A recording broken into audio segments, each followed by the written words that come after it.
안녕하십니까. 법고대통의 지왕입니다. 네, 이렇게 오늘 어려우신 걸음을 해주셔서 고맙습니다. 감사합니다. 우리가 항상 우리가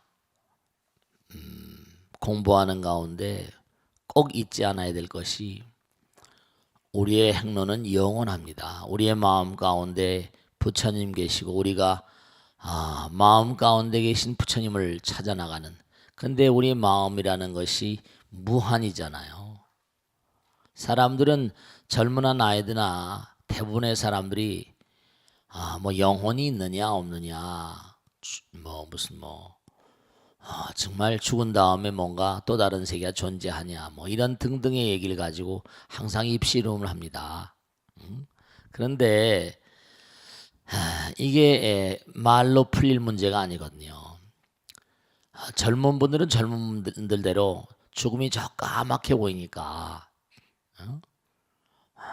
출구에서 보면 죽음 나이가 많이 드신 분들이 보면은 인생이 딱 한눈에 이렇게 한 손에 잡힐 것처럼 보이지만 젊은 분들은 저 멀리 이렇게 죽음이 자리한 것 같으니까 생각하기 싫어하잖아요. 그런데 누구에게나 다 떠날 날이 정해져 있기 마련이고요. 떠나야 되거든요. 그럼 어디서 와서 어디로 가는가? 생종하철에 사양하처거라. 어디서 와서 어디로 가는가? 이게 참 큰 과제거든요. 큰 과제거든요. 어디로 와서 어디로 가는가? 근데 어디로 가실 것 같아요? 어디로 갈 것 같아요? 부처님 말씀에도 이 광활한 우주를, 불교는 항상 우주를 상상하잖아요. 우주. 무한한 우주, 무량무변한 우주. 우리 몸도 세포가 엄청나게 많지만 무한한 우주에 떠 있는 별들의 세계도 어마어마하게 많다고 항상 그러잖아요. 그 별들의 세계가 한도 끝도 없는데 우리가 이제 이렇게 와 있거든요. 그럼 부처님 말씀에는 이제 우리가 계속 화엄경을 공부합니다만은 우리가 유념해야 될 게 하나 있어요. 이제 선제동자란 그런 그 구도자죠, 구도자. 도를 따라서 끊임없이 나가는 구도자. 이분은 이제 우리가 약찬계도 나오지만 무슨 쫙 나오잖아요. 덕운에 온 선중, 미가해탈 여해당 전부 다 그분들이 차례차례 이른바 스승들을 만나요. 그래서 하나하나씩 터득해 나갑니다. 그러니까 우리가 첫째 항상 유념해야 될 것은 내 마음 가운데 부처님, 내 마음 가운데 계신 부처님과 이 우주를 주재하시는 부처님은 하나이세요. 하나니까 항상 깨어 있어야 돼. 부처님 마음으로. 그렇지 않으면 우리가 사람을 대할 때 우리가 인시처라고 하듯이 어딜 가거나 항상 사람을 만나거든요. 어딜 가거나 항상 사람을 만나요. 물론 여러 가지 대상들이 있지만 대상들이 다 있거든요.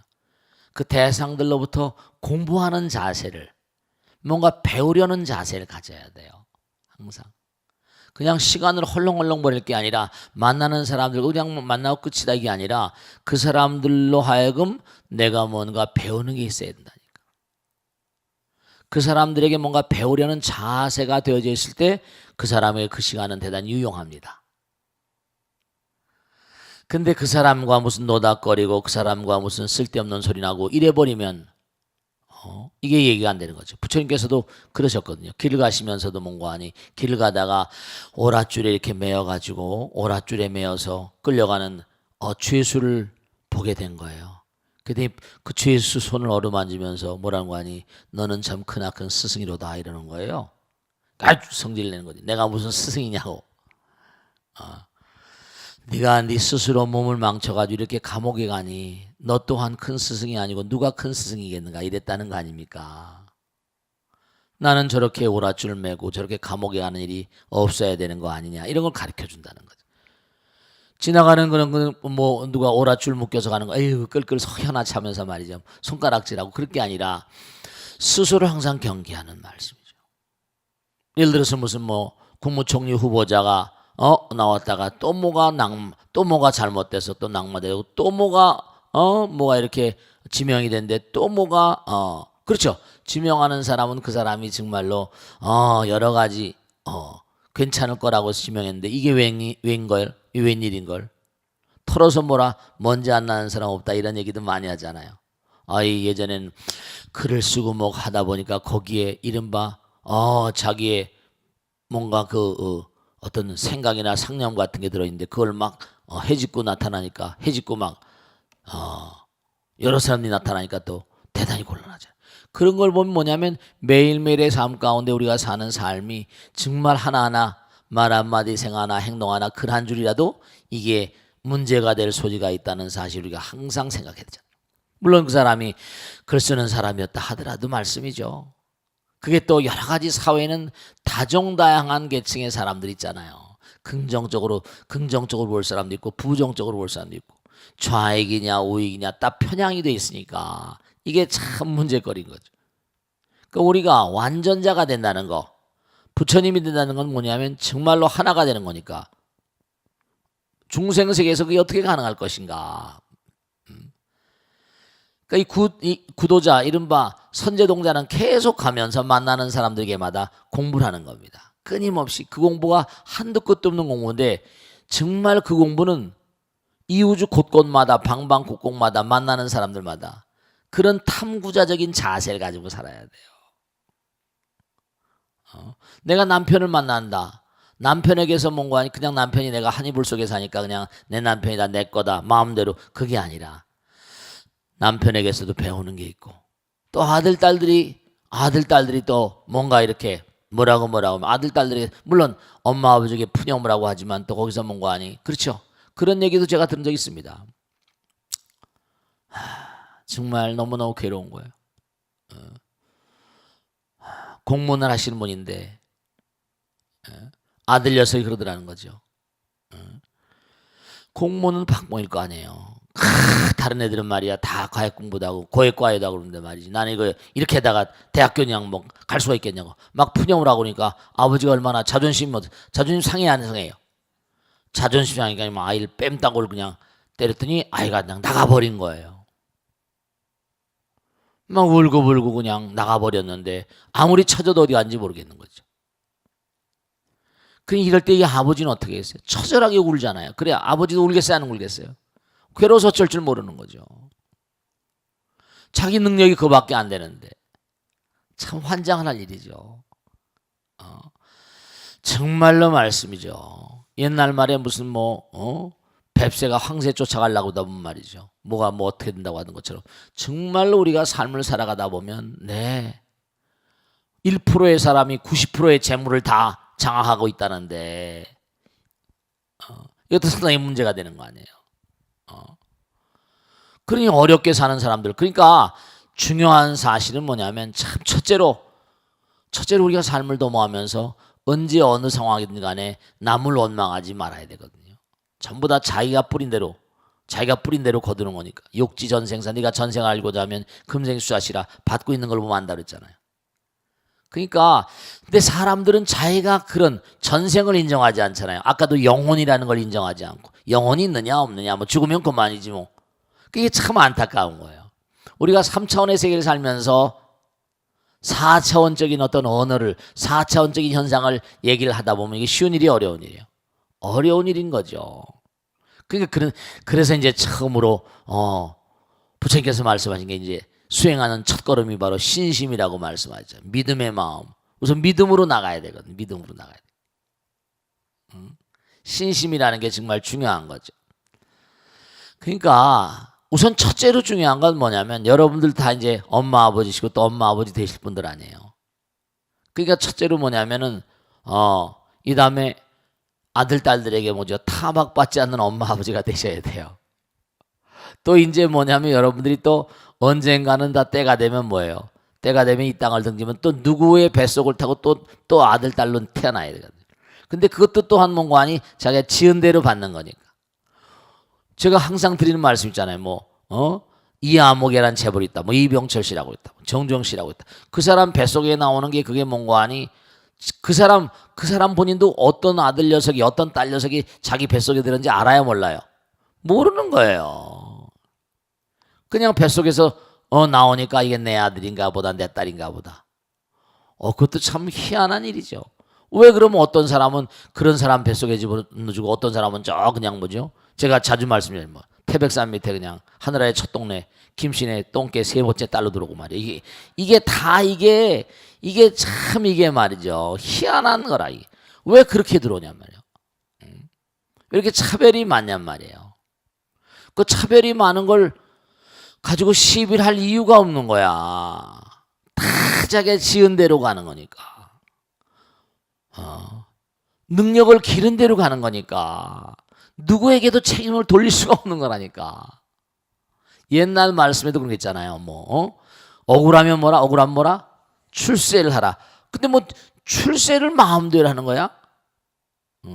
또 그 다음에 흔히 한간에 사는 말들이 재미난 말들이 많아요. 뭐 억울하면 출세하라는 것도 배워서 뭐라? 남주나. 배워서 남주는 거 아니에요. 그죠? 전부 다 자기가 갖는 거예요. 그런데도 불구하고 말했습니다. 제가 언젠가 말씀을 리서치 앤 리서치라는 그런 잡지에 뭐 무슨 여론조사 회사에서 조사를 했대. 뭐냐면 작년 40대 50대 된 그런 서울 시내에 있는 중견 회사의 어떤 직원들에게 앙켓을 돌려가지고 만약에 학창 시절로 돌아가면은 제일 하고 싶은 게 무엇입니까? 그랬더니 너무 놀라운 게 압도적인 퍼센테이지가 80% 가까운 숫자가 학창 시절로 다시 돌아가면 공부를 좀 더 열심히 해보겠다 이랬다는 거 아니에요. 이미 때는 늦으지. 공부를 좀 열심히 해보겠다는데 그게 공부를 열심히 하는 게 그게 뭐 어떻게 마음대로 되는 거예요. 하고 싶은 꿈이라는 거야. 그럼 지금 열심히 하라. 지금 열심히 하라. 무슨 말씀이 하겠어요? 지금 열심히 해라. 그러니까 우리가 만나는 사람마다 항상 탐구자적인 자세로 살라. 이게 선제동자의 교훈입니다. 만나는 사람들마다. 그러니까 우리가 삶을 살아가면서 여러 가지 것들이 다 공부의 대상이라는 거예요. 다 공부의 대상이야. 하나같이 다 공부의 대상입니다. 그러니까 화엄경에 나오는 무슨 덕원해온 선주승 미가의 탄려의 당 뭐 쭉 나오잖아요. 그죠? 묘월장자 무슨 뭐 최적정 바라문자 전부 다 나온 해탈장 변동자 중에 이분들이 전부 다 뭐냐? 전부 다 우리가 이 광활한 우주를 무대로 사는 거예요. 우리가 지금 여기 지구란 별, 지구란 이 땅덩어리도 별은 별이잖아요. 그래 안 그래요? 별이라니까요. 근데 이제 수명이 짧은 별이지. 물론 여기보다 더 짧은 데도 있지만 우리가 항상 이 차별성, 다양성 이 의미를 좀 아셔야 된다. 제가 언젠가는 말씀드렸지만 뭐 아프리카에 사는 사람들은 좀 검었잖아요. 근데 얼굴 피부가 검은 사람들은 우리가 보기에도 좀 어떻게 돼요? 우리가 보기에도 좀 그렇죠. 좀 무시하는 게 아니라 멸시하는 게 아니라 좀 저분들은 어떻게 화장을 할까? 아무리 화장품을 찍어 발라도 피부가 검으니까 근데 그거 뭐 정말 아무리 닦아도 말이죠. 그것도 참 말이죠.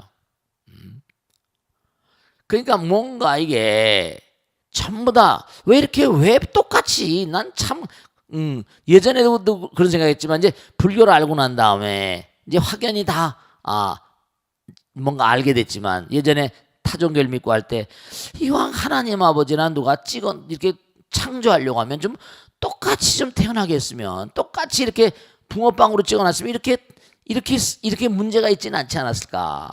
그잖아요. 너무 차이가 많죠. 어떤 사람은 IQ 뭐 150, 170 가고 어떤 사람은 IQ 2자리고 한두 살짜리 뭐 그래 안 그래요?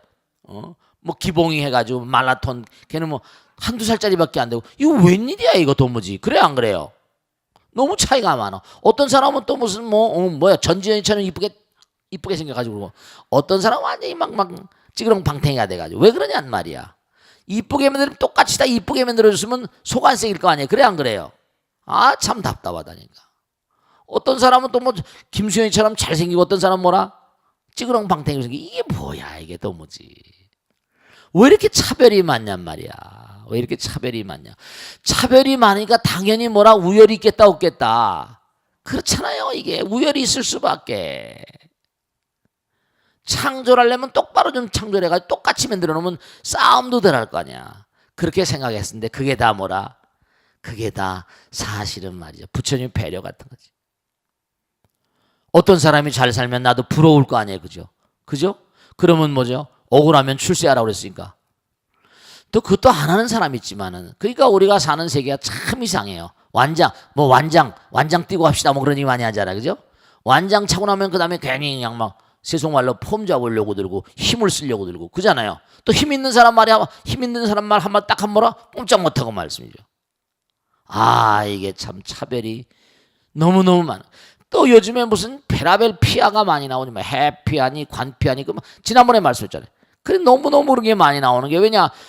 그러니까 자기들끼리끼리 다 해먹으려고 하다 보니까 뭐 철도청이다 하든 뭐 전부 다 그냥 철도 관계는 전부 다 자기들끼리 뭐 원전 마피아다 그러면 자기들끼리 전부 다 관청에 있던 사람이 나와서 전부 다 끼리끼리 다 하고 모험 또 끼리끼리 다 끼리 지키잖아. 뭐 해수부 끼리끼리 전부 다 그렇잖아요. 그래 안 그래요? 뭐 법피하다 뭐다. 아이고 이거 참 정말 옛날에 조선시대 때 같으면 조선실록에 보면요. 요즘에 뭐 깜짝 인사? 갑자기 어디 저 후미진 대학의 교수를 장관으로 떡떡 발탁했단 말이죠. 이거 누구야 저 사람? 그러니까 막 파고드는 거지. 예전엔 말이죠. 고시람 조선시대 같은 과거에 학교 가잖아. 그럼 차곡차곡 올라가니까 한 단계 올리니까 그런 깜짝 인사 발탁 인사가 없었어요. 그러니까 안정한 거죠. 안정된 거야. 당연히 올라가는 거니까. 이건 뭐 아무데 물론 그 단능력 있는 사람 발탁하는 거 좋은데 저렇게 그냥 누구나 딱 뭐 발탁을 하거나 뭐 임명을 해놓으면 그 다음에 막 파고들다 보면 뭐가 안 나오겠어. 그럼 체계적으로 차곡차곡 올라가야지 안정될 텐데 갑작스럽게 뭐 어디서 날라들어오고 막 이러니까 이 역사에서 좀 배워야 돼 우리가. 역사가 반면교사라. 어린 시절서부터 다 이게 뭔가 윤리가 있어가지고 제대로 말이지. 이런 식으로 가다 보면요 국무총리나 누구 장관할 사람 한 사람도 없습니다. 그러니까 우리가 항상 뭐냐면 매일매일 공부하는 자세를 가져야 돼요. 많은 선식들 이게 다 단계 뭐 십심 뭐 십주 십행 십회양 십지 이게 뭐냐 단계적으로 밟아가라. 하버드 프레스에서 나온 유명한 요번 달치가 지난 달치가 내가 보니까 성공하는 인재의 9가지 특성이 나오는데 제일 첫 번째 특성이 뭐냐면 논리적이고 실증적이면 체계적이라는데 체계적이래야 돼요. 차곡차곡 쌓을리 갑자기 먹는 비약을 출세라고 막 이러면 지난날에 뭔가 막 저렇게 후벼 파내고 그러면 어때요? 우린 살아가다 보면 누구나 잘못할 수 있어요 없어요? 잘못할 수 있어요. 그럼 덮어줄 줄 알아야 되는데 이게 안 덮어지는 거야. 이게 막 서로 야당 여당이 있으니까 막 이런 사람 어떻게 무슨 뭐 할 수 있냐 없냐 막 논문을 썼는데 논문을 쓰고 뭐 어떡하다 또 여기 있는 거 자기 논문을 또 인용해서 또 그것도 뭐 난리치고 말이야. 청문회 뭐 이 청문회 같은 거 이거 참 문제가 있습니다. 물론 미국 스타일 데려왔지만은 그러니까 우리가 정말 뭔가 이렇게 앞으로 나가려면 한 걸음도 그럼 천리길도 뭐라 한 걸음부터 그런 자세가 마음 가운데 딱 갖춰져야 되는데 계속 봐요. 국무총리에 뭔가 물망에 올렸다가 피본 사람들이 물 먹은 사람이 한둘이야 지금? 한둘입니까 어떻습니까? 이게 지금 나라에 그만한 나라의 인재가 되려면 얼마나 노력을 많이 했어야 되겠어요. 그래 안 그래요? 인재는 그냥 쓰레기통에 갖다 박아버리는 거예요. 이거 지금요. 너무너무 안타깝다니까. 그리고 본인 자신들도 여러분 아들 딸들도 마찬가지야. 엄마 아버지가 평상시에 집에서 가정생활할 때마다 매일매일의 삶을 정말로 논리적으로 체계적으로 수리적으로 그렇게 성공적인 사람은 체계적인 사람이라는 거예요. 차곡차곡 밟아간 사람 비약이라는 게 없다는 거예요. 그러면 공부 자체가 비약이 없지 수학인데 오늘 이게 참 묘한 게요. 너무 기가 막힌 겁니다. 하버드 프레스 책이 나오잖아요. 이게 어느 날 갑자기 잘못한 게 펄떡 뛰어나온다니까. 무슨 말씀인지 알겠어요? 잘못한 의식을 가지고 살다 보면 어느 날 갑자기 팍 그게 튀어나와. 예를 들어서 보세요. 제가 드린 말씀잖아요. 뜨개질 아시죠? 제가 자주 그런 말씀해요. 뜨개질 같은 거 나오서 섬유 같은 거 뜨개질 하다 보면 껄떡 졸아요. 그럼 그냥 나갔거든. 하다 보면 어느 날 갑자기 세월이 흐르다 보면 어때요? 해져 안 해져요? 다 못 쓰게 돼버려요. 한 코라도 놓쳐버리면 다 못 쓰게 돼요. 불량품이 됐는데 뭣도 모르다 그냥 그래버립니다. 지나간 날에 뭐가 있거든요. 그게 꿰져요. 그게 전부 다. 문제가 생긴다니까요. 이게. 이게 참 답답한 거예요.